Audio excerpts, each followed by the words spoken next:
police. It has already been linked to a number of serious health risks, and now the controversial chemical bisphenol A, or BPA, is back in the headlines. All new at 6, ABC 15's Susan Casper uncovers a new study just released that's pushing to have BPA banned. When we hear about BPA, a lot of us think of plastic bottles or canned food. But a new study shows there's a significant amount on something else: cash register receipts.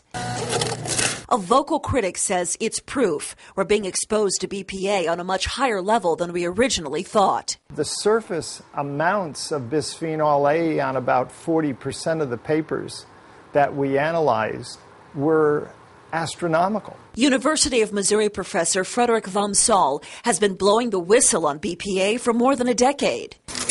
He and another professor recently tested receipts collected from across the country by the Washington-based Environmental Working Group. They found BPA on receipts from several retail giants, even the ultra-health conscious Whole Foods and the U.S. Post Office. It's inconceivable that cashiers are not being exposed at high levels to this chemical. For years, BPA has been under the microscope for possible links to diabetes, cancer, obesity, and heart disease in adults, along with brain and developmental problems in young children.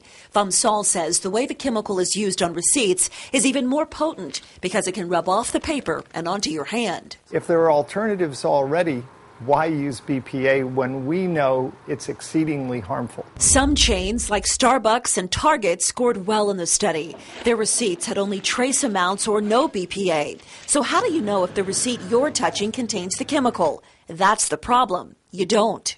We have no idea what products they're in, so we have no idea how to avoid this chemical. Here are some ways to protect yourself. Don't take a receipt unless you need it. Keep receipts in a bag or envelope instead of in your pocket or wallet. If you touch a receipt, wash your hands before eating food. And don't use hand sanitizers after handling receipts. It can make your skin more absorbent. Susan Casper, ABC 15 News.